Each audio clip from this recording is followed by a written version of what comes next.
ಯಾರು ಈ ವಿಷಯದಲ್ಲಿ ಏನು ಬೇಕಾದರೂ ಟೀಕೆ ಮಾಡಲಿ, ಏನು ಬೇಕಾದರೂ ಸಂಶಯ ವ್ಯಕ್ತಪಡಿಸಲಿ. ರೈತರು ಬಿಡದಿನಲ್ಲಿ ಇವತ್ತೇನು ಒಂದು ರೈತ ಕುಟುಂಬದ ಹೆಣ್ಣು ಮಕ್ಕಳು ನಿರಂತರವಾಗಿ 500 ದಿನಗಳಾಗಿದೆ. ಅವರು ಇವತ್ತೇನು ಪ್ರತಿಭಟನೆ ಮಾಡ್ತಾ ಇದ್ದಾರೆ ಭೂಮಿ ಕೊಡಲ್ಲ ಅಂತೇಳಿ, ಆ ರೈತರು ನನ್ನ ಹತ್ರ ಬಂದು ನಮ್ಮ ಪರವಾಗಿ ಧ್ವನಿ ಎತ್ತಬೇಕು ಅಂತಕ್ಕಂಥದ್ದಕ್ಕೆ ನಮ್ಮನ್ನು ಕೇಳಿರೋದ್ರಿಂದ ನಾನಿವತ್ತು ಆ ರೈತರ ಪರವಾಗಿ ಧ್ವನಿ ಎತ್ತಿದ್ದೇನೆ. ಇದರಲ್ಲಿ ಯಾವುದೇ ರಾಜಕೀಯದ ಹಿನ್ನೆಲೆ ನಾವೇನೋ ಅಸೂಯೆಯಿಂದ ಮಾಡ್ತಿದ್ದೀವಿ ಅಂತಕ್ಕಂಥ ಪ್ರಶ್ನೆಯೂ ಇಲ್ಲ. ರಾಜ್ಯಪಾಲರು ಸಹ ಒಂದು ಪತ್ರ ಬರೆದಿದ್ದಾರೆ, ಮಾಧ್ಯಮದಲ್ಲಿ ಬರೆದಿದ್ದೀರಿ. ರಾಜ್ಯಪಾಲರು ಒಂದು ಸಲಹೆ ಕೊಟ್ಟಿದ್ದಾರೆ. ಈಗಾಗಲೇ ನೈಸ್ ಕಂಪ್ನಿ ಯಾವೊಂದು BMIC ಪ್ರಾಜೆಕ್ಟ್ನ ಹೆಸರಿನಲ್ಲಿ ಈಗಾಗಲೇ ಸಾವಿರಾರು ಎಕರೆ ಭೂಮಿಯನ್ನು ಲೂಟಿ ಮಾಡಿದ್ದಾರೆ. ಅಲ್ಲಿ ಅಭಿವೃದ್ಧಿ ಹೆಸರಿನಲ್ಲಿ ರೈತರಿಗೆ ಪರಿಹಾರ ಕೊಟ್ಟಿಲ್ಲ. ಕಳೆದ 20 ವರ್ಷದಿಂದ ಕೋರ್ಟ್ನ ತೀರ್ಪಿನಲ್ಲಿ ಹೇಳಿದ್ದಾರೆ ಪರಿಹಾರಗಳು ಕೊಟ್ಟಿಲ್ಲ ಅಂತೇಳಿ 20 ವರ್ಷದಿಂದ. ಇವತ್ತು ಆ ಹಿನ್ನೆಲೆಯಲ್ಲಿ ಗವರ್ನರು ಸಹ, ರಾಜ್ಯದ ಗೌರವಾನ್ವಿತ ಗವರ್ನರು, ಇದನ್ನು ಯಾತಕ್ಕೆ ನೀವು ನೈಸ್ನ ಒಂದು ಯೋಜನೆಯಲ್ಲಿ ಇರ್ತಕ್ಕಂಥ ಭೂಮಿ ಇವತ್ತೇನು ಹೆಚ್ಚುವರಿ ಕೊಟ್ಟಿದ್ದೀರಿ ಅದನ್ನು ವಾಪಸ್ ಪಡೆದು ಅಲ್ಲಿ ಬೇಕಾದ್ರೆ ಟೌನ್ಶಿಪ್ ಮಾಡಲಿಕ್ಕೆ ಸಾಧ್ಯವಿಲ್ಲ ನೋಡಿ ಅಂತಕ್ಕಂಥ ಸಲಹೆಯನ್ನು ಕೊಟ್ಟಿದ್ದಾರೆ. ಇದೆಲ್ಲವನ್ನು ನಾನು ಸರ್ಕಾರಿ ಕೇಳ್ತಕ್ಕಂಥದ್ದು. ಪಾಪ ನೀವು ಏನೋ ದೊಡ್ಡ ಕನಸು ಕಾಣ್ತಾ ಇದ್ದೀರಿ, ಈಗೇನೋ ಬೆಂಗಳೂರು ನಗರ ಇವತ್ತು ಬ್ರ್ಯಾಂಡ್ ನಗರ ಮಾಡಲಿಕ್ಕೆ ಹೊರಟಿದ್ದೀರಾ. ಆಗಿ ಸಿಂಗ್ಪುರ ಮಾಡಿದ್ರಿ ಅವತ್ತು UD ಮಿನಿಸ್ಟರ್ ಆಗಿ, ಈಗ ಮುಖ್ಯಮಂತ್ರಿ ಆಗಿ ಬ್ರ್ಯಾಂಡ್ ಬೆಂಗಳೂರು ಮಾಡೋಕ್ಕೆ ಹೊರಟಿದ್ದೀರಿ.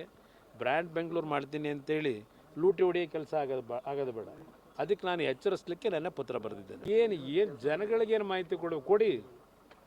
ಬಿಡದಿ ಪ್ರಾಜೆಕ್ಟ್ ಬಗ್ಗೆ ಅದು ಏನೇನು ಮಾಹಿತಿ ಇನ್ನೂ 10 ಪೇಜ್ ಕೊಟ್ಕೊಳ್ಳಿ ಜಾಹೀರಾತನ್ನ. ಅಲ್ಲಿ ಜನ ಏನು ಹೇಳ್ತಾ ಇದ್ದಾರೆ, ರೈತರು ಏನು ಹೇಳ್ತಾ ಇದ್ದಾರೆ, ರೈತರ ಮಕ್ಕಳು ಹೆಣ್ಣು ಮಕ್ಕಳು ಏನು ಹೇಳ್ತಾ ಇದ್ದಾರೆ, ನಾವು ಭೂಮಿ ಕೊಡಲ್ಲ ಅಂತ ಹೇಳ್ತಾ ಇದ್ದಾರೆ. ಯಾತಕ್ಕೆ ದಬ್ಬಾಳಿಕೆ ಮಾಡಿ ಕೆಲವು ರೌಡಿ ಎಲಿಮೆಂಟ್ಸ್ನ ಬಿಟ್ಟು ಹೆದರಿಸಿ ನಿಮ್ಮ ಗ್ರ್ಯಾಂಟ್ ಆಗಿರ್ತಕ್ಕಂಥ ಭೂಮಿ ಸರ್ಕಾರ ನಾವು ವಾಪಸ್ ತಗೊಂಡ್ಬಿಡ್ತೀವಿ ನೀವು ಕೊಡದೇ ಇದ್ದರೆ, ಈ ರೀತಿ ಎಲ್ಲ ದಬ್ಬಾಳಿಕೆ ಮಾಡಿ ಏನು ಸಾಧನೆ ಮಾಡೋಕ್ಕೆ ಹೊರಟಿದ್ದೀರಿ? ಏನಕ್ಕೆ ಅದು ಇವತ್ತು ಪ್ರಾಜೆಕ್ಟ್ ಬೇಕಾಗಿದೆ ನಿಮಗೆ? ಬೇರೆ ಕಡೆ ಜಾಗ ಇಲ್ವಾ? ಆ ರೈತರ ನೀವೇ ಹೇಳಿದ್ದೀರಿ ಸತ್ಯಶೋಧನಾ ಸಮಿತಿದು ಇಟ್ಬಿಡಿ, ನಮ್ಮದು ಇದೆಯಲ್ಲ ತೀರ್ಮಾನ ಮಾಡಿರೋದು ಅದನ್ನೂ ಇಡೀ ಜನಗಳ ಮುಂದೆ ನಾವೇನೇನು ಮಾಡಿದ್ದೀವಿ ಅಂತ ಹೇಳಿ. ಅದ್ರ ಜೊತೆಗೆ ಕಾಗೋಡು ತಿಮ್ಮಪ್ಪನವ್ರ ಅಧ್ಯಕ್ಷತೆಯಲ್ಲಿ ನೀವು ಮೆಂಬರ್ ಅಲ್ವೇ ಮುಖ್ಯಮಂತ್ರಿಗಳು? ಆ ಸತ್ಯಶೋಧನಾ ಸಮಿತಿ ರಿಪೋರ್ಟ್ ಕೊಟ್ಟಿದ್ದಾರಲ್ಲ ಬಿಡದಿ ಭಾಗದ ಅವತ್ತಿನ ಚಿತ್ರಣ ಏನಿತ್ತು ಅಂತ ಹೇಳಿ, ಅಲ್ಲಿ ಯಾವುದೇ ಕಾರಣಕ್ಕೂ ಟೌನ್ಶಿಪ್ ಬರಬಾರ್ದು ಅಂತೇಳಿ ರೆಕಮೆಂಡ್ ಮಾಡಿದ್ದೀರಲ್ಲಪ್ಪ, ಅದನ್ನು ಜಾಹೀರಾತು ಕೊಡಿ. ಸ್ವಲ್ಪ ನಮಗೆ ಖರ್ಚು ಉಳಿಸಿ ಹೋಗಲಿ ಆ ಜಾಹೀರಾತು ಕೊಡೋದನ್ನ. ಆ ನಿಮ್ಮ ಜಾಹೀರಾತು ಜೊತೆಗೆ ಇದನ್ನು ನೀವು ಮಾಡಿರ್ತಕ್ಕಂಥ ನಿಮ್ಮ ಸತ್ಯಶೋಧನಾ ರಿಪೋರ್ಟು ಅದನ್ನು ಜಾಹೀರಾತು ಮುಖಾಂತರ ಕೊಟ್ಟರೆ ನಿಮಗೆ ಅಭಿನಂದನೆ ಸಲ್ಲಿಸ್ತೀನಿ. ಈಗ ಒಂದೇ ಮಾತರಮ್ಮನ್ನು ಇವತ್ತು ಪ್ರತಿಯೊಂದು ಸರ್ಕಾರಿ ಕಾರ್ಯಕ್ರಮದಲ್ಲಿ ಇವತ್ತು ಅದನ್ನು ನಾವು ಗೌರವಿಸಬೇಕು ಅಂತಕ್ಕಂಥದ್ದೇನಿದೆ. ಅದಕ್ಕೆ ಈಗಾಗಲೇ ಪಾರ್ಲಿಮೆಂಟ್ನಲ್ಲೂ ಒಂದು ಇದನ್ನು ಬಿಲ್ಲನ್ನು ಪಾಸ್ ಮಾಡಿದ್ದಾರೆ. ಒಂದೇ ಮಾತರಮ್ಮನ ರಾಷ್ಟ್ರಗೀತೆಯಾಗಿ ಗೌರವ ಸಲ್ಲಿಸಬೇಕು ಅಂತ ಹೇಳಿ. ಆದರೆ ಎಲ್ಲರೂ ಗೌರವಿಸಬೇಕು ಅಂತಕ್ಕಂಥದ್ದು ಬಹುತೇಕರ ಒಂದು ಭಾವನೆ ಏನಿದೆ ಅದನ್ನು ಗೌರವಿಸಬೇಕಾದಂಥದ್ದು ಎಲ್ಲ ಪಕ್ಷಗಳ ಕರ್ತವ್ಯ. ಅದರಿಂದ ಕಾಂಗ್ರೆಸ್ ನಾಯಕರುಗಳು ಇದರಲ್ಲಿ ಸಣ್ಣತನ ತೋರಿಸೋ ಅವಶ್ಯಕತೆ ಇಲ್ಲ. ಯಾಕೆಂದರೆ ಮಹಾತ್ಮ ಗಾಂಧಿಯವರ ಅವರು ಭಾಗವಹಿಸಿದಂಥ ಕಾರ್ಯಕ್ರಮದಲ್ಲೇ ಮೊದಲನೇ ಬಾರಿಗೆ ಸಾರ್ವಜನಿಕವಾಗಿ ಒಂದೇ ಮಾತರಮ್ಮನ ಕಾಂಗ್ರೆಸ್ ಪಕ್ಷದ ಸಭೆಯಲ್ಲೇ ಅಳವಡಿಸ್ಕೊಳ್ತಕ್ಕಂಥದ್ದು ಏನಾಗಿದೆ. ಇವತ್ತು ಕಾಂಗ್ರೆಸ್ನ ನಾಯಕರುಗಳಿಗೆ ಹೇಳ್ತಕ್ಕಂಥದ್ದು ಇದನ್ನು ನೀವು ಸಣ್ಣತನದಲ್ಲಿ ಹೋಗಿ ನಿಮಗೆ ಏನು ಈ ದೇಶದಲ್ಲಿ ಒಂದು ರೀತಿಯಲ್ಲಿ ನಿಮ್ಮಗಳ ಬಗ್ಗೆ ಒಂದು ಜನಗಳ ಅಭಿಪ್ರಾಯಗಳು ಮೂಡ್ತಾ ಇದೆ, ಅದನ್ನು ಇನ್ನೂ ದೊಡ್ಡ ಮಟ್ಟದಲ್ಲಿ ಮುಂದಿನ ನಿಮ್ಮ ಒಂದು ಭವಿಷ್ಯ ಹಾಳು ಮಾಡ್ಕೊಳ್ತಕ್ಕಂಥದ್ದು ಯಾಕೆ ಹೋಗ್ತೀರಿ? ಅವಶ್ಯಕತೆ ಏನಿದೆ?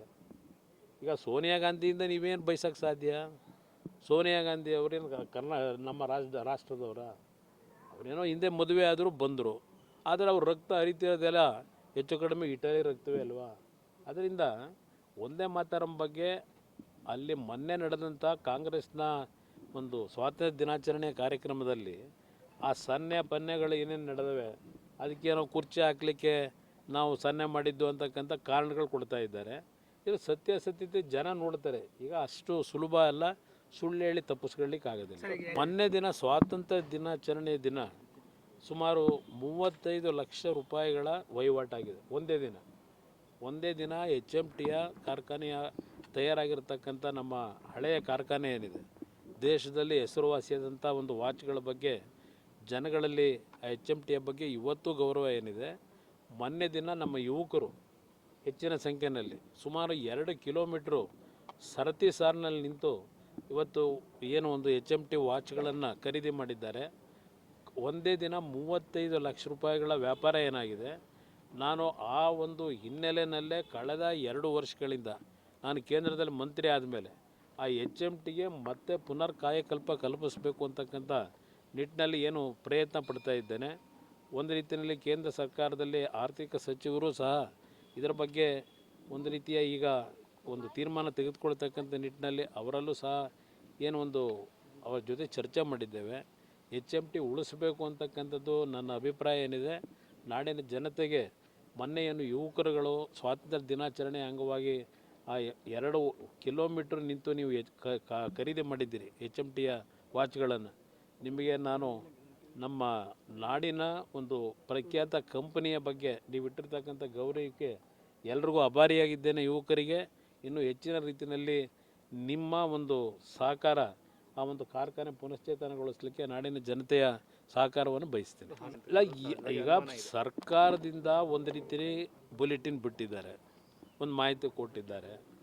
ಅಲ್ಲಿಯ ರೈತರುಗಳು ಅಲ್ಲಿ ಬದುಕ್ತಾ ಇರತಕ್ಕಂಥ ಆ ಭಾಗದ ಗ್ರಾಮಗಳಲ್ಲಿ ಬದುಕ್ತಾ ಇರತಕ್ಕಂಥ ಆ ಕುಟುಂಬಗಳು ಸಹ ಅವರು ಒಂದು ರೀತಿಯಲ್ಲಿ ಅವರ ನೋವನ್ನು ವ್ಯಕ್ತಪಡಿಸ್ತಾ ಇದ್ದಾರೆ. ಇವತ್ತು ಆ ಕುಟುಂಬದಲ್ಲಿ 3 ಜನರ ಒಂದು ಗುಂಡೇಟಿನಿಂದ ಸಾವೇನಾಗಿದೆ, ಅವರಲ್ಲೂ ಆಕ್ರೋಶ ಇರತಕ್ಕಂಥದ್ದೇನಿದೆ ಅದು ಸಹಜ. ಇವತ್ತು ಸರ್ಕಾರ ಅವರಗಳ ಬದುಕಿಗೆ ಆ ಒಂದು ಕಾಡು ಪ್ರದೇಶದಲ್ಲಿ ಬದುಕ್ತಕ್ಕಂಥವರಿಗೆ ಒಂದು ಉತ್ತಮವಾದಂಥ ಬದುಕಿಗೆ ದಾರಿ ಮಾಡಿಕೊಟ್ಟಾಗ ಇಂಥ ಘಟನೆಗಳಾಗೋದಿಲ್ಲ. ಇದನ್ನು ಸರ್ಕಾರವೂ ಅರ್ಥ ಮಾಡ್ಕೋಬೇಕು. ಮೊನ್ನೆ ದಿನ ಯಾವೊಂದು ಅವರು ಜಿಂಕೆ ಬೇಟೆ ಮಾಡಲಿಕ್ಕೆ ಹೋದಂಥವ್ರು ಅಂತಕ್ಕಂಥದ್ದನ್ನು ಮಾಹಿತಿ ಇಡ್ತಾ ಇದ್ದಾರೆ ಸರ್ಕಾರದ ವತಿಯಿಂದ. ತನಿಖೆ ಮಾಡಿಸ್ತೀವಿ ಅಂತ ಮುಖ್ಯಮಂತ್ರಿಗಳು ಹೇಳಿದ್ದಾರೆ.